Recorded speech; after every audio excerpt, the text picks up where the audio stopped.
ये कहानी डैनी की है।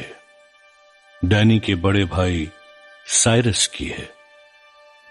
ये कहानी है उस रास्ते की जिसने इन दोनों भाइयों को वैम्पायर्स बना दिया। दरअसल बड़ा भाई साइरस शुरू से ही अजीब जुनूनी था, जो कब क्या कर बैठे ये कोई नहीं जान सकता था, और इसका अंदाजा उसने अपने छोटे भाई डैनी को मारने की कोशिश करके सबको दे दिया था। पर ऐन वक्त पर नैनी आ गई और नतीजे में साइरस ने अपनी मां से थप्पड़ खाया।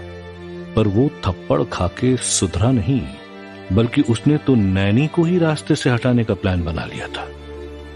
और बेचारी नैनी को इस बात की कोई खबर नहीं थी। हाँ, आज फिर से देर हो गई। मैं भी ना, मेम साहब कहती तो हैं अपने बच्चे को उन्हीं के घर ले आया करूं, पर वो साइरस मुझे पागल ही लगता है, जो अपने सगे भाई के साथ वैसा करने की कोशिश कर सकता है। जाने वो मेरे बच्चे के साथ क्या कर डालेगा। मुझे जल्दी से घर जाना होगा। मेरे मुन्ने को भूख भी लगी होगी, पर घर में कुछ भी नहीं है। क्या करूं? जाते हुए उसके लिए कुछ राशन ले लेती हूँ। भैया जरा सुनो, मुझे जरा आटा और चावल। पैसे हैं? नहीं, पैसे तो नहीं है मेरे पास, पर उधारी नहीं मिलेगी। पर भैया मैं ना, बिल्कुल नहीं। कह तो दिया उधारी नहीं मिलेगी। ये बताओ, आखिरी बार तूने पैसे कब दिए थे, याद है तुझे? वो शर्म आ रही है बोलने में तो बोल, मैं ही बता देता हूँ। 7 महीने हो गए। हाँ, 7 महीने। और वो भी जाने कहाँ से पैसे चोरी करके लाई थी। वो पैसे चोरी के नहीं थे, वो तो। अरे तू चोरी करे या डाका डाले, मुझे क्या, मुझे बस पैसों से मतलब है। अगर तेरे पास पैसे हैं तो सामान मिलेगा, वरना रास्ता देख अपना। पर अब मैं तुम्हारा उधार चुका दूंगी भैया। तू तू उधार चुकाएगी? अब बच्चा गिरवी रखेगी क्या अपना? या दूसरी शादी कर रही है? बता, क्योंकि तेरा मर्द तो तुझे बच्चा थमा के भाग गया, तो कैसे चुकाएगी कर्ज? जा यहाँ से, भिखारन कहीं की बातें मत बना। जा, निकल यहाँ से, कुछ नहीं मिलेगा तुझे। ऐसा मत बोलो भैया, मेरा बच्चा भूखा कैसे सोएगा? अरे उससे मुझे क्या, मुझसे पूछ के पैदा किया था क्या बच्चा है? अरे देख, पैसे हैं तो निकाल, धंधे का टाइम मत खराब कर। भैया अगले महीने पगार मिलेगी तो मैं तुम्हारा सारा उधार चुका दूंगी, भरोसा करो मेरा। और अभी के लिए राशन दे दो, विश्वास करो। मैं अब डिकोस्टा परिवार में आया का काम कर रही हूँ। डिकोस्टा परिवार? वो तो अमीर परिवार है, मतलब तुझे रकम भी अच्छी मिलेगी।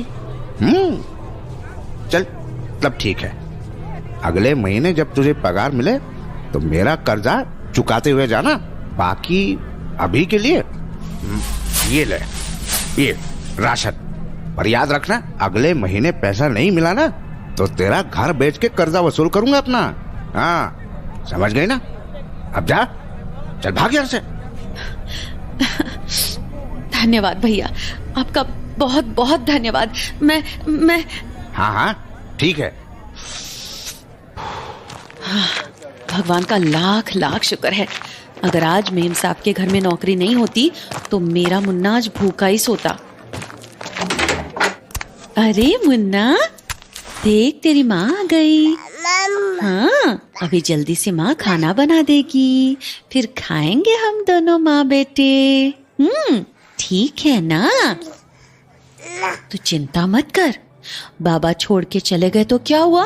हाँ, तेरी माँ है ना, वो तुझे पालेगी, वो तेरा ख्याल रखेगी, तुझे कुछ भी नहीं होने दूंगी मैं। और अगर किसी ने तुझे कुछ करने का सोचा भी तो उसको छोड़ूंगी नहीं मैं। हाँ बाबा, समझ गई। तुझे बहुत जोर की भूख लग गई है, अभी कुछ बना देती हूँ, ठीक है ना? मेरा राजा बेटा। वो खुश थी कि उसे डिकोस्टा परिवार में नैनी की नौकरी मिलने से अब उसके बच्चे को भूखा नहीं रहना पड़ेगा, मर मर के जीना नहीं पड़ेगा। जहां उसे इस बात की खुशी थी, वहीं उसे इस बात का दुख भी था कि आखिर ये दुख उसकी ही जिंदगी में क्यों था। उसी भारी मन से वो डिकोस्टा फैमिली में काम करने लौट आई, जहां उसकी मुलाकात साइरस की मां से हुई। अरे तुम आ गई? जी मेम साहब। चलो अच्छा ही हुआ, मैं अभी अभी निकलने ही वाली थी। डैनी को अभी अभी सुलाया है मैंने और साइरस को। अरे व्हाट हैपेंड? ये तुम्हारी शक्ल उतरी हुई क्यों है? क्या हुआ? किसी से बहस हो गई क्या? नहीं मेम साहब, ऐसा कुछ नहीं है। तो फिर ऐसी सैड क्यों है? उदास कहाँ मेम साहब, आपके यहाँ काम मिलने के बाद तो मेरी सारी उदासी चली गई है। तो फिर तेरा चेहरा क्यों उतरा हुआ है? ये तो बस कभी कभी कुछ ख्याल घेर लिया करते हैं, जो मुझे मजबूर करते हैं कि पूछूं उस ऊपर वाले से कि आखिर मैंने ऐसा क्या बुरा किया था जो मुझे ऐसी जिंदगी मिली। सब कुछ तो था मेरे पास, पति, इज्जत, घर, और अब कुछ भी नहीं रह गया है। पति छोड़ गया, घर कब छिन जाएगा कोई ठिकाना नहीं, और इज्जत तो खैर। अरे तो तुम्हें जगह की दिक्कत क्यों होने लगी? तुम मेरे बच्चों का ख्याल रखती हो, इफ नेसेसरी तुम मेरे घर में आकर रह सकती हो। इतने सारे कमरे तो खाली पड़े हैं। और रही काम की बात, तो ये तो सबको करना होता है। लुक एट मी, मैं भी जमीन खेत देख ही रही हूँ ना फॉर माई किड्स। तो बस you should do it too, अपने बच्चों के लिए। और हाँ, अगर रहने की कोई दिक्कत है तो। अरे नहीं नहीं मेम साहब, वो घर तो मेरे पति की आखिरी निशानी है, उसे मैं छोड़ नहीं सकती। बाकी आपने बहुत कुछ किया है मेरे लिए, और कुछ नहीं चाहिए। क्या मैं भी आपको रोक के रख रही हूँ? आपको देरी हो गई होगी ना, आप जाओ। हाँ तो ठीक है, मैं भी जाती हूँ, और तुम भी अपने काम पर लग जाओ। और सबसे जरूरी काम तो यह है कि डैनी का ख्याल रखना, एंड सी टू इट कि साइरस कोई बदमाशी ना करे। पता नहीं क्या क्या करता रहता है वो लड़का भी। अरे कोई बात नहीं मेम साहब, आप निश्चिंत होकर जाओ ना, मैं सारा काम निपटा दूंगी। और डैनी तो मेरा लड़का है, उसका ख्याल मैं कैसे नहीं रखूंगी। आप जाओ बेफिक्र होकर, मैं सब संभाल लूंगी। चलो ठीक है, फिर मैं जाती हूँ। अरे साइरस, तू यहीं खड़ा था? अपनी माँ को बाय क्यों नहीं कहा फिर जाते हुए? और तू झाड़ू लिए क्या कर रहा है? ला इधर दे मुझे ये झाड़ू, जल्दी जल्दी सारे काम निपटा देती हूँ। तू एक काम कर, जा डैनी के कमरे में बैठ, अगर वो रोया तो मुझे बुला देना, ठीक है ना? जा। इतना कहकर नैनी अपने काम में लग गई और साइरस एक आज्ञाकारी बच्चे की तरह जाकर डैनी के रूम में बैठ गया। पर उसके खुराफाती दिमाग में क्या चल रहा था, वो तो बस वही जानता था।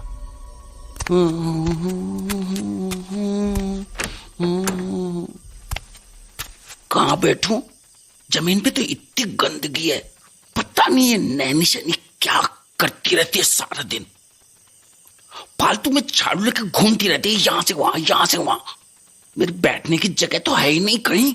हट गंदगी, हट गंदगी, हट हट हट। हाँ अब हुआ ना साफ। अरे पागल चूहे, आवाज मत कर।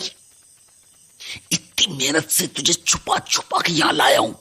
मुझे तो लगा उस नैनी शैनी ने मुझे देख ही लिया होगा तुझे पकड़ते हुए, पर अच्छा हुआ सामने पड़ा हुआ झाड़ू ही देखा। अब आवाज मत कर, बिल्कुल से आवाज मत कर। कहीं उस नैनी ने सुन लिया ना तो फालतू में चिल्लाएगी। अरे तुझे मेरी बात नहीं समझ में आती क्या? एक बार में बोला ना, मुंह बंद रख अपना। मेरी बात ना एक बार में मान लिया कर, समझा? तेरे भाई की क्या हालत की मैंने बताऊं तेरे को? साला मैंने तुझे मना किया था ना। चुप, देख चुहे, तूने जगा दिया ना डैनी को। अब वो नैनी यहाँ के मेरे को कस के सुनाएगी। ये डैनी हमेशा मेरे को डांट खिलाना चाहता रहता है, पता नहीं क्यों हमेशा पे पे करके रोता ही रहता है। अरे यार किसी बात में रोने की क्या जरूरत थी? नहीं नहीं नहीं, गलती उसकी नहीं है। और तू चुपचाप से सोया हुआ था। गलती तो इस साले चूहे की है। इस चूहे, मैंने तेरे को बोला था ना कि आवाज नहीं करना, क्योंकि फिर ची ची तेरा ना साले मुंह बंद कर दूंगा। और किससे बांधू इसका मुंह? हाँ, टेप, तेरा मुंह ना टेप से बंद कर देता हूं।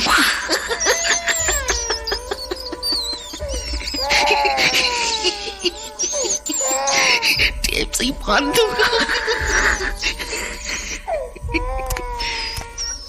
नैनी, नैनी। क्या हुआ साइरस? डैनी जाग गया क्या? डैनी डैनी डैनी, हर टाइम बस इसको डैनी की चिंता रहती है। नहीं नैनी, वो तो मस्त सो रहा है। अच्छा, तो फिर तू यहाँ क्यों आया है? क्या काम है? मुझे टेप चाहिए। टेप? क्यों? पूछो नहीं, बस मेरे को दे दो। अरे पर काम तो बता, उसके बाद दे दूंगी ना। नहीं, बस दे दो तुम। काम नहीं बता सकता मैं। क्या मतलब काम नहीं बता सकता?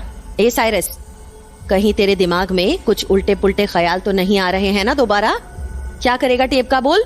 अरे वो, ओहो, एक काम करो, तुम मेरे को बस बता दो कि वो कहां पे रखा है टेप, मैं खुद ही ले लूंगा। टेप घर में नहीं है। तो फिर जाके ले आओ मेरे लिए। नहीं साइरस, मैं वैसे भी जल्दी में हूँ, सारे काम कर दिए हैं मैंने, अब मुझे घर जाना है। अरे पर मेरे को टेप चाहिए ना। हाँ, पर अभी मेरे पास बिल्कुल भी वक्त नहीं है, मैं घर जा रही हूँ। नहीं, बस मेरे को ला के दे दो, उसके बाद जहां भी जाना है जाओ, आराम से जाओ। ओफो, जिद मत करो तुम, मैं कल दिन में लेकर आ जाऊंगी तुम्हारे लिए, ठीक है? अब चलो, मैं जा रही हूँ। माँ से कह देना नानी ने सब काम कर दिए थे। अरे ये तो डैनी की आवाज है, ये रो क्यों रहा है? देख के आती हूँ। अरे मेरा बच्चा क्यों रो रहा है? हाँ, मेरा लाडला बेटा। अले ले ले, नहीं रोते, तुम तो इतने अच्छे बच्चे हो, रोते नहीं। माँ भी थोड़ी ही देर में आ जाएगी, फिर उसके बाद माँ आपके साथ खूब शाला खेलेगी और फिर तुम्हें लोरी गा के सुनाएगी। तुम उसके लाडले बेटे हो ना, है ना मेरे डैनी? देखा, अब इसमें देर नहीं हो रही इस नैनी शैनी को। उस डैनी के साथ खेलने के लिए टाइम है इस नैनी शैनी के पास, पर मेरा टेप लाने का टाइम नहीं है इसके पास। इसे तो मैं नहीं छोड़ूंगा, बिल्कुल नहीं छोड़ूंगा, बिल्कुल से भी नहीं, बिल्कुल से भी नहीं।